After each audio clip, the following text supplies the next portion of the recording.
మా point. Right అది మా ప్రయారిటీ. Yeah right. అయితే పట్టాభి గారు మీరేమి ఊహిస్తున్నారు?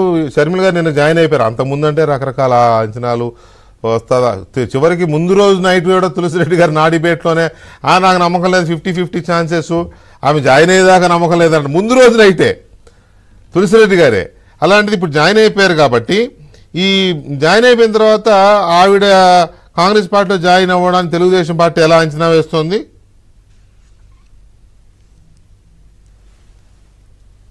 వీకే గారు, మీకు ప్యానెల్లో ఉన్నటువంటి మిత్రులందరికీ కూడా నమస్కారం.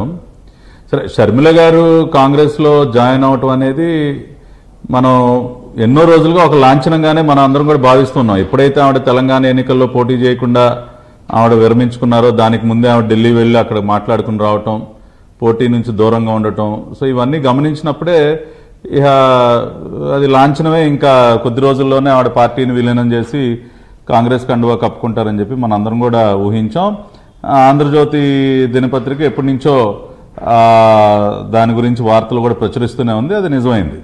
ఇక షర్మిల గారు కాంగ్రెస్ పార్టీలో జాయిన్ అవటం వల్ల ఇవాళకి ఇవాళ తెలుగుదేశం పార్టీ కానివ్వండి, ఇక్కడ ఆంధ్రప్రదేశ్ రాజకీయ ముఖ చిత్రంలో కానివ్వండి పెను మార్పులు, అంటే తెలుగుదేశం పార్టీ పైన, అంటే మా పార్టీ విజయావకాశాల పైన కానివ్వండి, లేదంటే రేపు ఎన్నికలు ఇంకో 2 నెలల్లో ఎన్నికలు రాబోతున్నటువంటి సందర్భంలో షర్మిల గారు కాంగ్రెస్ పార్టీ పిసిసి అధ్యక్షురాలైనా లేదంటే మరే ఇతర బాధ్యతలు తీసుకున్నా కూడా ఏదో పెను మార్పులు సంభవిస్తాయి, మొత్తం పొలిటికల్ ఈక్వేషన్సే మారిపోతాయని మాత్రం మేమైతే భావించట్లేదు.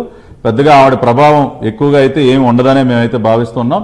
ఒకటి, ప్రభావం ఎవరిపైన పడుతుందంటే సోదరుడి పైన పడుతుంది. జగన్మోహన్ రెడ్డి పైన ప్రభావం ఖచ్చితంగా ఉంటుంది, వైఎస్ఆర్ కాంగ్రెస్ పార్టీ పైన ఉంటుంది. ఎందుకంటే ఇప్పటికే అక్కడ రకరకాలుగా అనేక మంది తీవ్ర అసంతృప్తితో ఎవరైతే ఉన్నారో వాళ్ళందరికీ కూడా ఇప్పుడు షర్మిల గారు ఒక అండగా, ఒక దేవతలా కనపడతారు ఆవిడ పంచం జారటానికి. ఆల్రెడీ ఆళ్ల రామకృష్ణారెడ్డి ఆల్రెడీ వెళ్ళిపోయి ఆమె పంచం చేరాడు, ఇంకా అనేక మంది చేరతారని తెలుస్తోంది.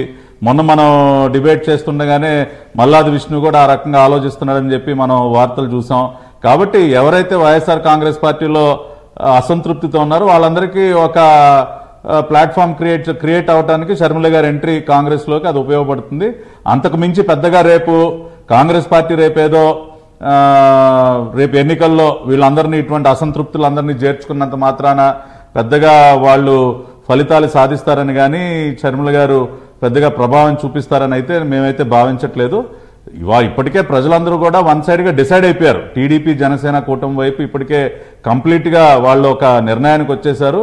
కాబట్టి ఈ లేట్ ఎంట్రీ ఏదైతే ఉందో దానివల్ల పెద్దగా మా పైన అయితే ఎటువంటి ప్రభావం ఉంటుందని మేము భావించట్లేదు. ఎన్నికల్లో కూడా పెద్ద కాంగ్రెస్ పార్టీకి నాకు తెలిసి ఈ ఎన్నికలకైతే ఎటువంటి ప్రభావం ఉండదు. రేపు ఎన్నికల తర్వాత ఎలాగో కూడా వైఎస్ఆర్ కాంగ్రెస్ పార్టీ భూస్థాపితం అయిపోతుంది కాబట్టి ఆ పార్టీ ఉనికి ఏమాత్రం కూడా ఉండదు. కాబట్టి ఎన్నికల తర్వాత వైఎస్ఆర్ కాంగ్రెస్ పార్టీ పతనం అయిపోయిన తర్వాత అప్పుడు మళ్ళీ ఏదన్నా కాంగ్రెస్ పార్టీ కొద్దిగా ఏదన్నా జీవం పోసుకోవడానికి అవకాశం ఉంటుంది. ఎందుకంటే ఒక పార్టీ ఎప్పుడైతే భూస్థాపితం అవుతుందో సాధారణంగా కొంతమంది వాళ్ళందరూ కూడా పాత కాపులే కదా, కాంగ్రెస్ నుంచి వెళ్లిన వాళ్ళు ఎక్కువగా వైఎస్ఆర్ కాంగ్రెస్ పార్టీలో నాయకత్వం అంతా కూడా ఇక్కడి నుంచి వెళ్లిన వాళ్ళే ఉన్నారు. మళ్ళీ వాళ్ళందరూ గర్వాపసిలాగా మళ్ళీ వెనక్కి తిరిగి వచ్చే అవకాశం ఉంటుంది. కాబట్టి పోస్ట్ ఎలక్షన్స్ ఏదైనా కొద్దిగా కాంగ్రెస్ పార్టీ బలపడటానికి అవకాశం ఉంటుంది, కానీ ప్రీ ఎలక్షన్ టైంలో మాత్రం ఎటువంటి ప్రభావం ఉండదని మేము భావిస్తున్నాం. రైట్. ప్రసాద్ గారు, షర్మిల గారికి సంబంధించినంత వరకు ఆమె కాంగ్రెస్ పార్టీలో ఎంటర్ అయిపోయారు కాబట్టి